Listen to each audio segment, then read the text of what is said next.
Buenas noches, estimados y estimadas estudiantes. Bienvenidos a esta la semana número 32. Como ya saben, mi nombre es el licenciado Carlos Hidrobo, el docente de la asignatura de Física para segundo de bachillerato. Esta semana tenemos como tema principal lo que es la contaminación acústica. En semanas anteriores habíamos visto lo que eran las ondas acústicas, vimos lo que era el sonido, vimos la propagación de las ondas acústicas y hoy día vamos a ver lo que es la contaminación acústica. Para entender esto de la contaminación acústica les he puesto una pequeña caricatura. Si se percatan, está un señor en la Torre Eiffel y ve un cohete. Dice, este avión me está dañando el oído. Hay que saber a la gente el peligro que están expuestos. Nuestro oído puede dañarse con este ruido, ayúdame a decírselo a la gente, le dice a la chica. Y la chica también le dice, ayúdame a decir a la gente el peligro de la contaminación acústica. Hola, te queremos comunicar el peligro de la contaminación acústica. Hola, os ayudaré a decírselo a la gente. Entonces, al menos en nuestro país, todavía no existen, donde yo tengo conocimiento, leyes que regulen esto de la contaminación acústica. Cuando salimos a la calle nos vemos sujetos por gente inescrupulosa que con los pitos de los carros ocasiona un ruido terrible sin saber que eso es una contaminación y que eso no solamente afecta al medio ambiente, sino también afecta directamente a nuestros oídos. Por eso es que en las grandes ciudades como París, México y Japón, ciudades muy grandes, existen leyes que regulan esto porque la contaminación acústica a largo plazo trae consecuencias muy severas, debido a que nuestro oído no está preparado a permitir cierta cantidad de decibeles de sonido. Vamos a darle la bienvenida. Buenas noches, Mónica. Sigue desactivado tu micrófono y continuemos con la clase. Entonces, esta caricatura es para Buenas hacer un noches. poco de conciencia social de que debemos tratar de reducir mucho el ruido. Hay veces escuchamos música, pero hay que darnos cuenta de que ese ruido que estamos provocando no contamine a los vecinos, al vecindario, porque hay gente que ocasiona tremendo escándalo. Ahorita mismo que estoy dando las clases está la señora de Lumitas con tremendo escándalo de las humitas. Está bien, no debe hacer publicidad, pero también no debe exagerar con el ruido, porque hay mucha gente que no es tan amante del ruido. Bueno, vamos a continuar entonces. Ya tenemos claro qué es la contaminación acústica. Ahora vamos a ver los conceptos clave de esto de la contaminación. Entonces sabemos que llamamos ruido a aquellas vibraciones o perturbaciones que percibidas por nuestro sistema auditivo pueden originar molestias o lesiones en el oído. Está constituido por ondas sonoras cuya frecuencia y amplitud varían sin ajustarse a ninguna pauta y producen en el medio variaciones de presión bruscas y desordenadas. El exceso de ruido es un auténtico problema de salud pública. Está científicamente demostrado que puede ocasionar estrés, problemas vasculares, déficit de atención, ansiedad o alteraciones del sueño. Y es verdad, cuando hay mucho ruido uno no se puede ni siquiera dormir. Según la OMS, que es la Organización Mundial de la Salud, establece que son 65 decibeles el límite máximo aceptable del ruido en poblaciones. Lo que conversamos la semana pasada, que los decibeles era la unidad de medida para la intensidad del sonido, que era lo aceptable que podría escuchar nuestro oído. O sea, pasado los 65 decibeles, ya íbamos a tener problemas con nuestro sistema auditivo. Y se estima que 80 millones de personas están expuestas diariamente a niveles de ruido superior. Las fuentes generadas del ruido en el entorno urbano son diversas. Entre ellas destacan las obras de construcción, las fábricas industriales, locales musicales, los aviones. Pero sin duda el principal foco de ruido actual es el tráfico. En las grandes ciudades donde existe mucho tráfico, pues se escuchan los claxons, las sirenas, y eso la verdad es un poco molestoso. Voy aquí a utilizar la pizarra para recordar entonces a qué hace referencia esos conceptos. Entonces, cuando nosotros tenemos un ruido que no tiene una perturbación pues muy grande, un sonido amigable, pues sabemos que eso es una curva senoidal, ¿no es cierto? Que tiene una ida y una vuelta, tiene una cresta y un valle. Cresta la montaña y el valle lo que vemos en la parte de acá abajo. Pero ¿qué pasa? Que cuando esta vibración normalmente está oscilando con la misma amplitud, ¿verdad? Cuando el ruido es armónico. Pero cuando este armónico cambia, ¿qué quiere decir? Que sube la amplitud, sube la intensidad. Entonces sube la cresta y aumenta también el valle. Sube más la cresta y disminuye más el valle. Entonces ahí nosotros podemos decir que esto está subiendo de decibeles, porque imagínense, digamos que aquí tenemos 65 decibeles.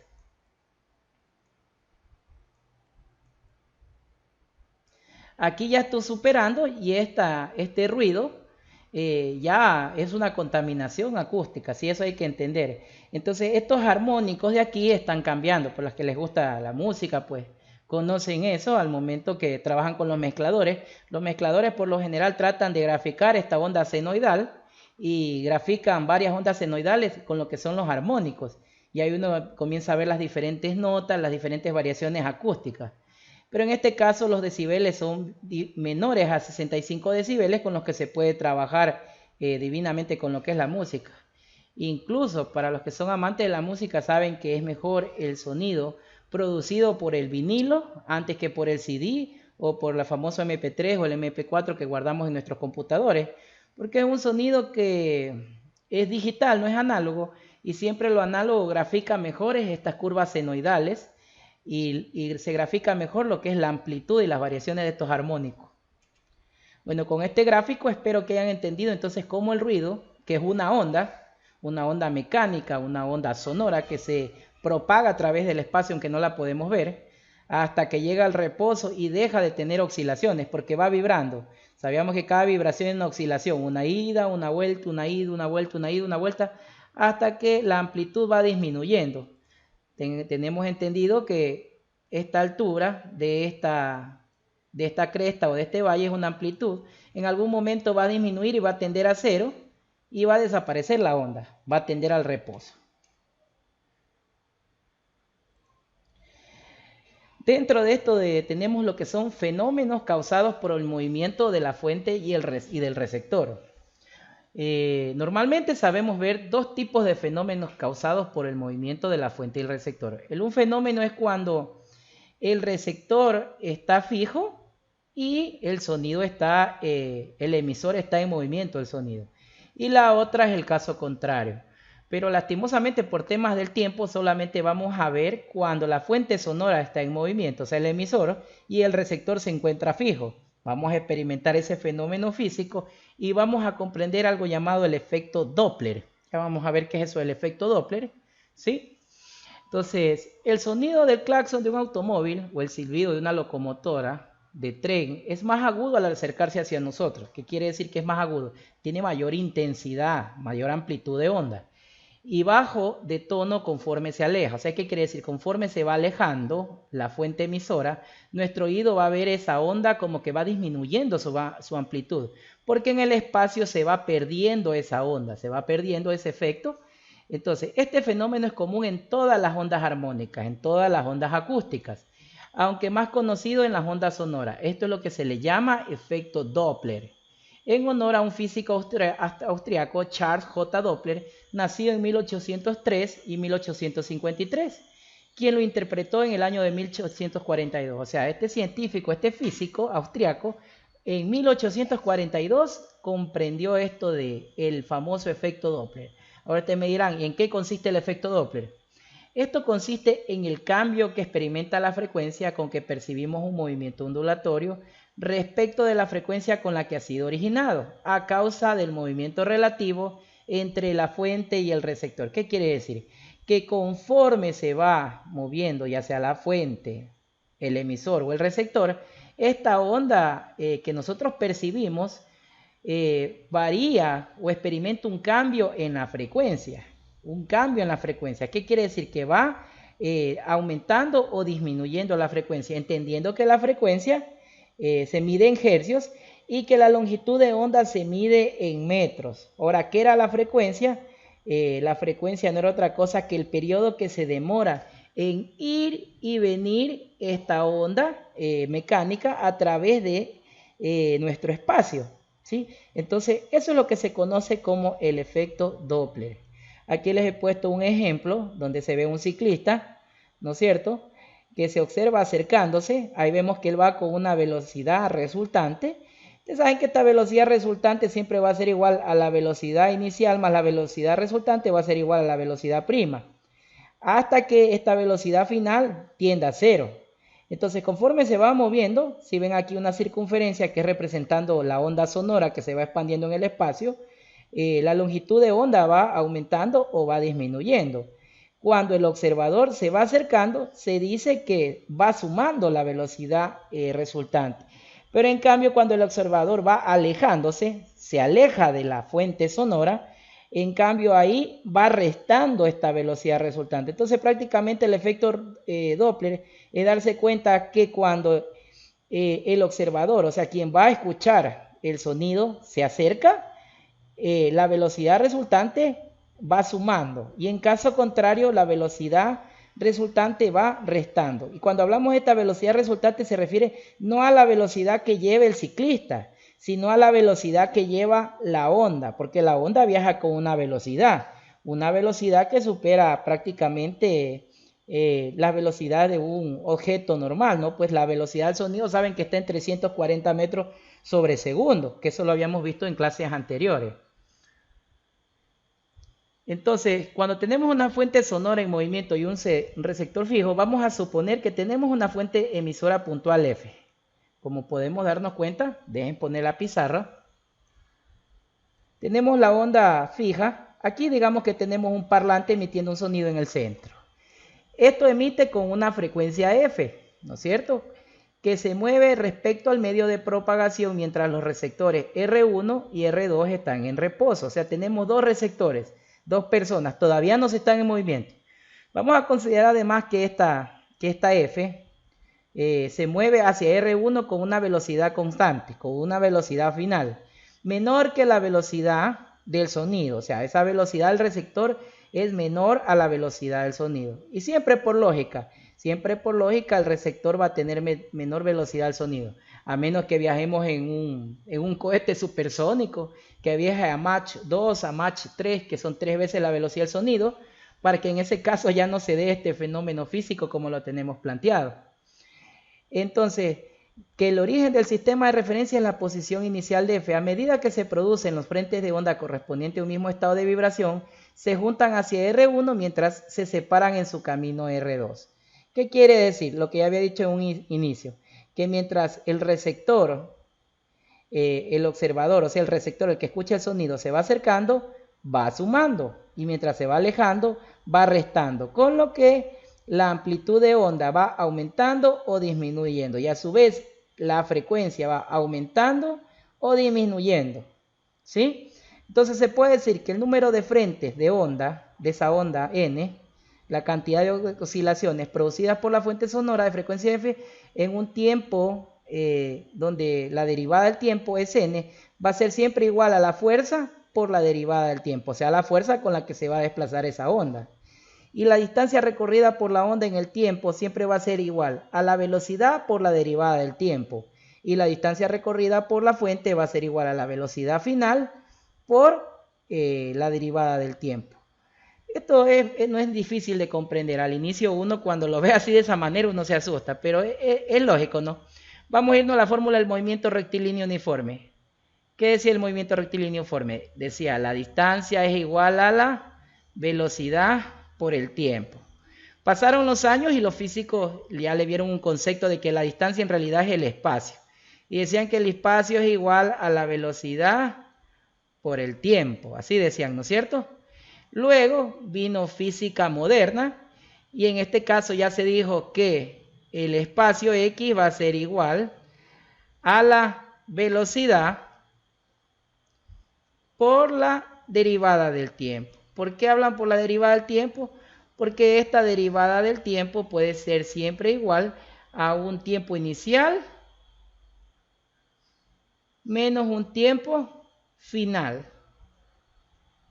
¿Y qué es lógico? Pues puede ser que cuando inicie el ciclista a moverse, pues aquí va a haber un tiempo inicial, porque el ciclista no es que empezó en el cero cuando marcaba los segundos en su reloj, no. Y debe haber un tiempo final. Entonces quiere decir que aquí debe haber una aceleración en este espacio que él está recorriendo. A su vez, como menciona que esta onda se desplaza con una fuerza, ¿no es cierto? Como sabemos, la ley de Newton se desplaza con una onda. Quiere decir que esa onda siempre va a ser igual a la fuerza que produce esa onda en Newton por el tiempo. Quiere decir que esto está desplazándose en Newton sobre tiempo. Entonces la distancia ocupada por los frentes F y el receptor R1 siempre va a ser una resta de la velocidad final menos la velocidad, de la velocidad inicial menos la velocidad final y multiplicada por la derivada del tiempo o por la diferencia de tiempo. Y la distancia ocupada en los frentes entre la onda F y R2, en cambio, va a ser lo contrario, va a ser igual a la velocidad inicial más la velocidad final por la derivada del tiempo o por la diferencia de tiempo, ¿sí? Porque acá también debe haber un tiempo inicial y un tiempo final en que salió ese observador que recepta esa onda de ese campo donde se avanza a escuchar ese sonido o donde se escucha esa perturbación de sonido acústico. Entonces, basado en esta ley del señor Doppler, del efecto Doppler, es que podemos establecer las siguientes fórmulas y decir que la longitud de onda 1, o sea, aquí, cuando el receptor recién entra al espacio donde se está emitiendo la onda, no es otra cosa que la velocidad inicial menos la velocidad final multiplicado por el tiempo y dividido por el número de onda. Nada más, por el número de onda. Es igual, y para encontrar en el caso la longitud de onda, cuando vuelta está saliendo de ese foco emisor de onda sonora, en el caso 2, en cambio es la misma fórmula, pero en vez de restar es una suma, ¿sí? Y de igual manera multiplicado, aquí se me ha ido la fórmula, de igual manera multiplicado por el tiempo, ¿sí? Aquí la fórmula se me ha ido igual. Entonces, prácticamente es la misma fórmula, solo que cuando entra, resta la velocidad y cuando sale, suma la velocidad.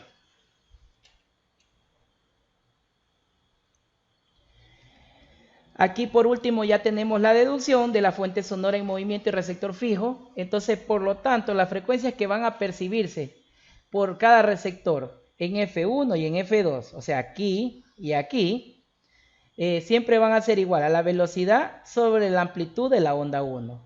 Y en el caso de la frecuencia 2, va a ser igual a la velocidad sobre la suma de la velocidad inicial más la velocidad final. Esa es la deducción que se sacó a partir del efecto Doppler. Entonces esta frecuencia resultante percibida por los receptores en reposo, cuando la fuente se mueve con una velocidad constante, la velocidad final entonces es igual a la frecuencia multiplicado por la velocidad inicial y partido por la velocidad inicial y más menos la velocidad final. Y sabiendo que cuando le pongo menos, cuando la fuente se va acercando. Y cuando le pongo más, cuando la fuente se va alejando. Entonces aquí vamos a observar cómo la frecuencia percibida es mayor cuando la fuente se acerca y es menor cuando la fuente se aleja. Aquí vemos un gráfico cuando hablamos de R1 y de R2. Y vemos, miren, como la amplitud, la longitud de onda, la frecuencia percibida es mayor cuando el frente se va acercando. Y cuando se aleja es menor. Entonces ustedes se preguntarán, ¿y de qué sirve esto el efecto Doppler? Entonces los astrofísicos utilizan este efecto Doppler para determinar el movimiento relativo de los diferentes cuerpos celestes, aplicado a la luz. ¿Qué de ellos nos llega? La policía también del tráfico también utiliza el método Doppler para medir mediante un radar la velocidad de los automóviles en la carretera. ¿Qué quiere decir? Un ejemplo práctico de cómo se usa esto el efecto Doppler, esta fórmula que habla de cuando suma y resta, es cuando vamos en nuestro carro, ¿no? Y nos vamos al carretero a Guayaquil. ¿Y qué pasa de que estamos pasando un límite de velocidad?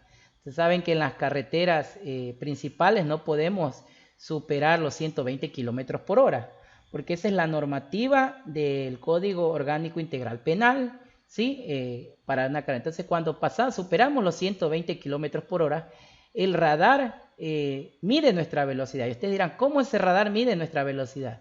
Lo que hace el radar es calcular la longitud de onda, porque ustedes saben que el carro va a emitir un sonido cuando cruce por ese radar. ¡Zum! Se va a escuchar el sonido del motor.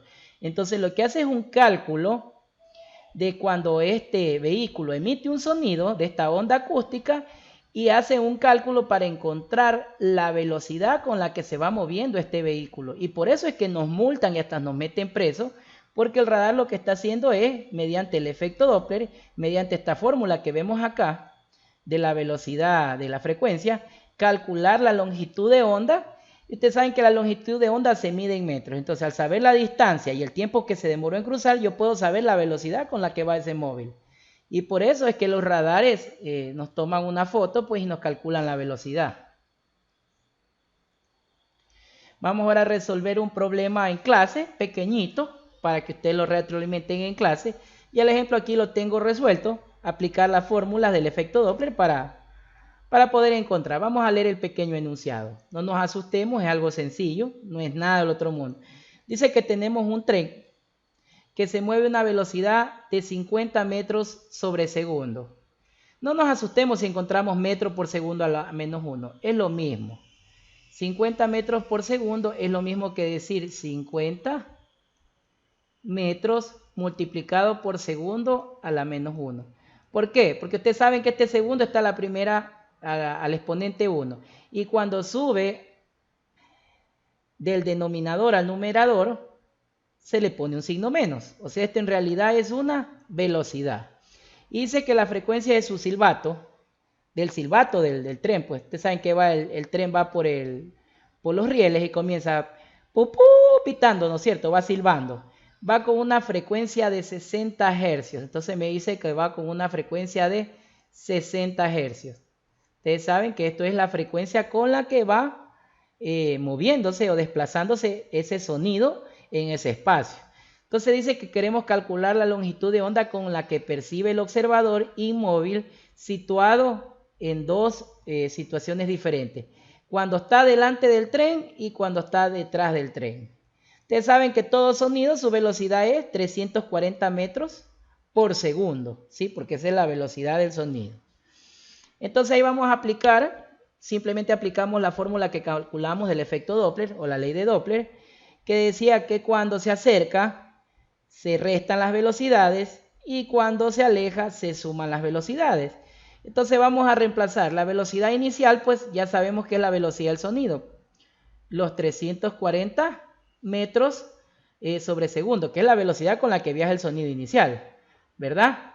Pero luego dice que el tren se va moviendo con una velocidad de 50 metros sobre segundo. Entonces se quiere decir que es la velocidad final, la velocidad con que finalmente está el sonido de su foco emisor. Y dividimos para la frecuencia. La frecuencia ya la sacamos, el mismo enunciado me dice que es 60 hercios y reemplazamos.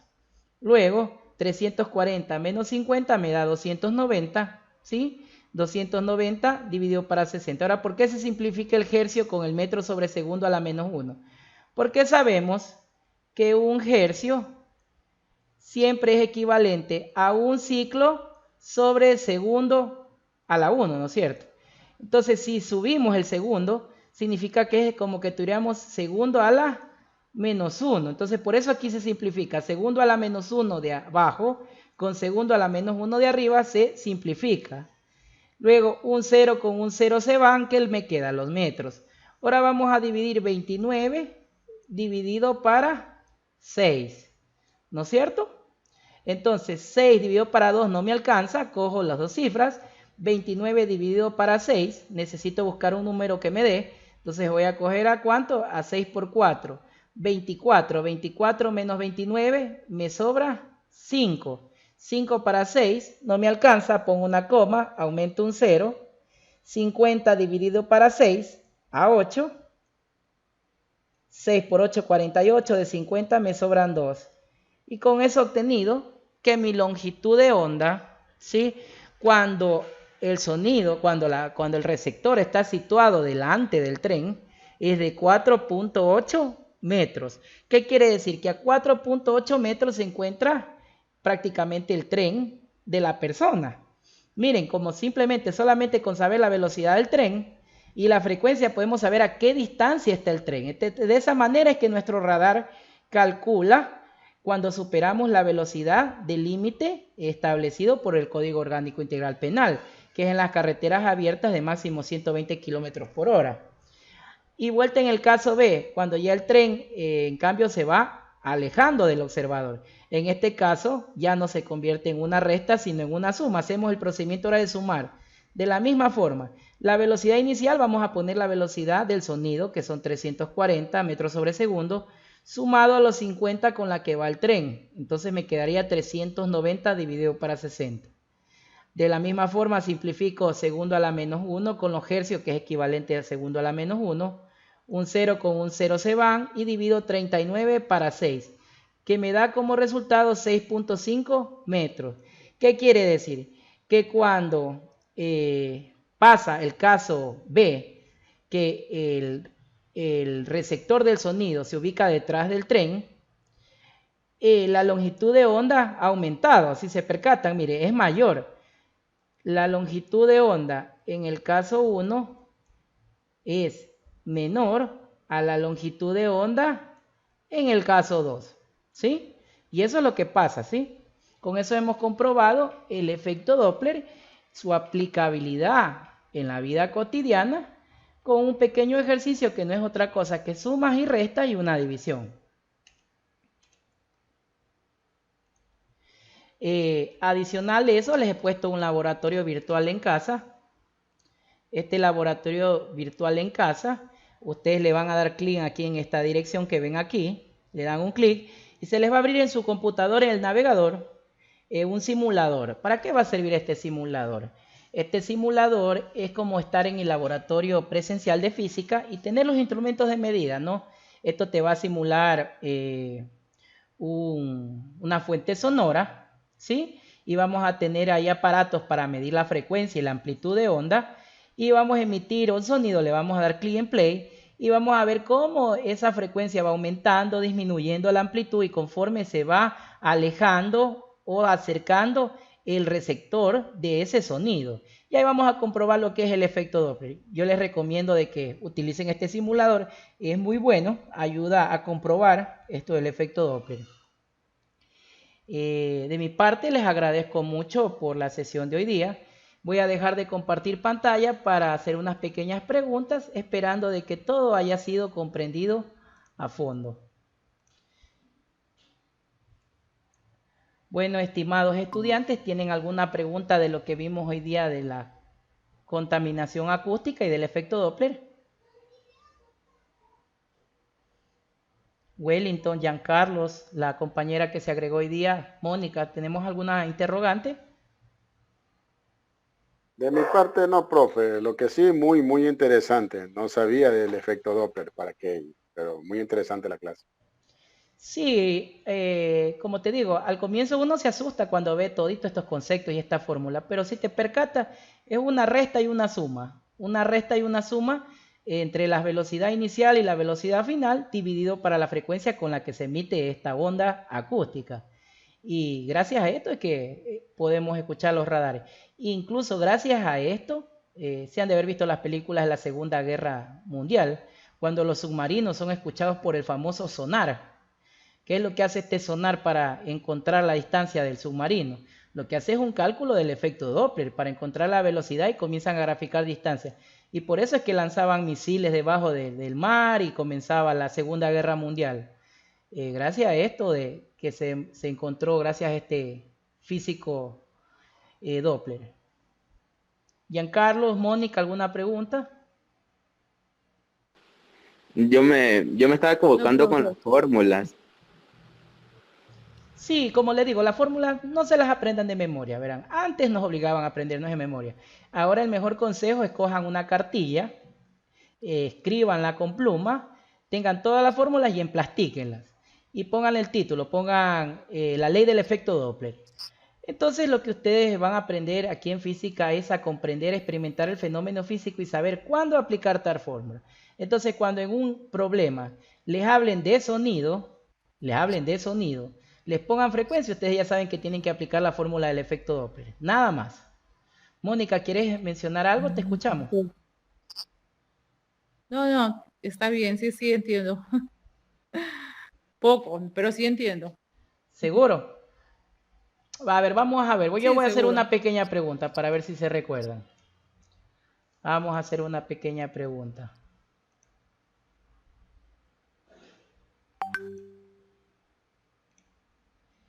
Cuando el receptor del sonido, se acerca al foco emisor de este sonido, ¿qué pasa con la frecuencia? La frecuencia de este sonido, ¿aumenta o disminuye? ¿Qué dicen? Aumenta. Se acerca. Y cuando se aleja, ¿qué pasa?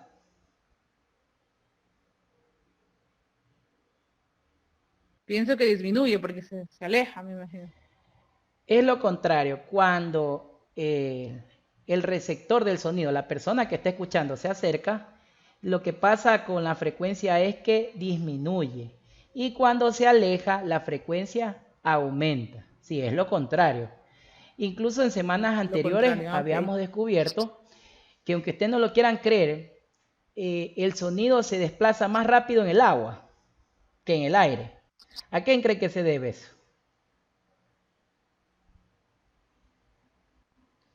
Se debe que el agua es un medio homogéneo que permite que el sonido se desplace esta perturbación a mayor velocidad. Lo que pasa es que nuestro oído, biológicamente, nuestro cuerpo no está preparado para estar debajo del agua, por eso no lo podemos escuchar. Pero hay animales que sí están preparados para vivir debajo del agua, animales anfibios acuáticos, los delfines, las ballenas. Por eso ellos pueden escuchar unos sonidos a tremendas distancias debajo del mar. Y los científicos decían, ¿por qué será que se escuchan estos animales? ¿Y saben por qué escuchan? Porque el agua es un medio físico que permite que no exista tanto roce como en el aire, donde la onda se propaga con mayor velocidad y no desaparezca. En cambio, la onda, como es el sonido, en un espacio donde está el aire, se puede perturbar en diferentes direcciones y por este mismo hecho se pierde su longitud de onda a una distancia más corta y viaja a una velocidad menor. Imagínense el sonido si viajara en el espacio, como es un medio homogéneo que no es afectado por la gravedad, quiere decir que viajaría más rápido todavía que como lo hace aquí en la Tierra. ¿Qué tal les ha parecido entonces? Con esto yo pienso que ya hemos reafirmado conocimientos sobre el tema de ondas. Esta es la última clase de este año de contenidos, pero no piensen que terminamos las tutorías. De aquí nos vemos la semana que viene. Vamos a tener un feedback del segundo quimestre, una retroalimentación, donde ahí sí nos vamos a extender. Vamos a tener una clase de 45 minutos a 60 minutos, donde voy a hacerles un resumen de todo lo que hemos visto en este segundo quimestre y con todas las actividades que ustedes tienen que poner en el portafolio para hacer un recordatorio, un recorderis, dicen algunos alumnos, de lo que hemos visto en este segundo de bachillerato, ya preparándonos para el tercero de bachillerato. Bueno, ¿hay alguna otra pregunta más? Si no, para culminar la tutoría de hoy día, la semana 32.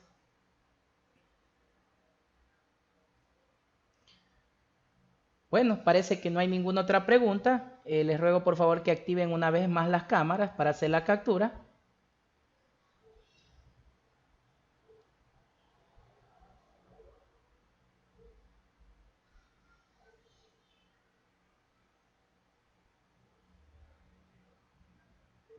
Ya, sonriente todos. 1, 2, 3. Ya.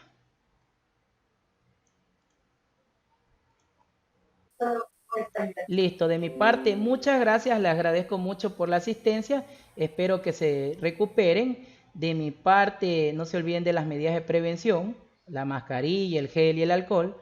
Recordemos que estemos en pandemia. Muchos ánimos y la semana que viene nos vemos para la retroalimentación del segundo trimestre y esa sí sería la última clase de este año lectivo. De mi parte, muchas gracias, cuídense y que tengan un bonito fin de semana. Pase bien, profe. Ok, profe, gracias. Igualmente para usted, que Dios lo bendiga.